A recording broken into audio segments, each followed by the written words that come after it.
One evening, Thomas brought his last train to the junction. He went for a drink. "I'm going to the big station," he said to Percy and Toby. "So are we," they answered. "Do you know," Percy went on, "I think something's up." Toby looked at the sky. "Where?" "Down here, silly," laughed Thomas. "How?" asked Toby reasonably. "Can something be up when it's down?" "Look," said Thomas excitedly. "Look!" 7 engines from the other railway were coming along the line. "Hello, Ginty," whistled Percy. "Hello, Pug. They're friends of mine," he explained. "I don't know the others." Ginty and Pug whistled cheerfully as they puffed through the station. "What is all this?" asked Thomas. "The Fat Controller's got a plan," answered his driver, "and he's going to tell it to us. Come on." So they followed to the big station at the end of the line, where all the engines had gone. The Fat Controller was waiting for them there. "The people of England He said, read about us in the books. They do not think that we are real." "Shame!" squeaked Percy. The Fat Controller glared. Percy subsided. "So, I am taking my engines to England to show them." "Hooray, hooray, hooray, hooray, hooray!" The engines whistled. The Fat Controller held his ears. "Silence! He bellowed. We start the day after tomorrow at 8 a.m. Meanwhile, as these engines have kindly come from the other railway to take your place, you will show them your work tomorrow." Next day, as Annie and Clarabelle were going to England too, Thomas and Ginty practised with some other coaches. Thomas was excited. He began boasting about his race with Bertie. "I whooshed through the tunnel and stopped an inch from the buffers, like this."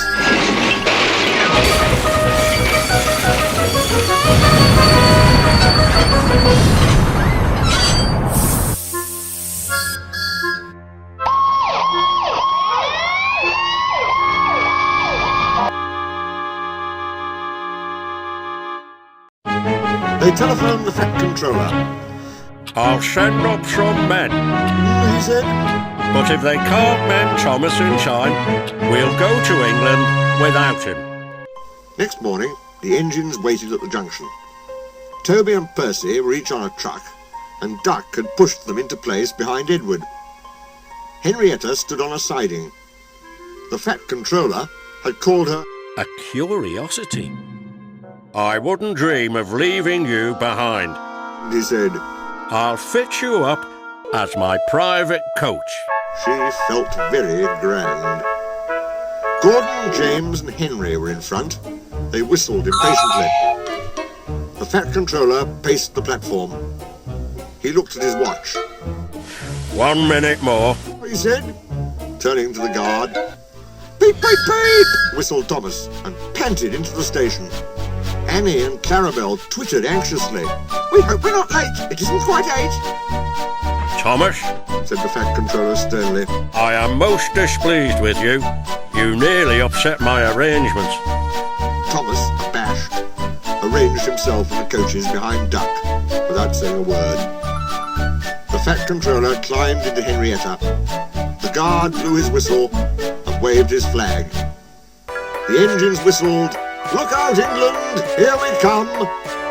And the cavalcade puffed off. The engines stood side by side in a big airy shed. Hundreds of people came to see them and climbed in and out of their cabs every day. They liked it at first, but presently felt very bored and were glad when it was time to go. The people along their line put the flags out and cheered them home. "We are glad to see you," they said. "Those others did their best, but they don't know our ways. Nothing anywhere can compare with our Fat Controller's engines."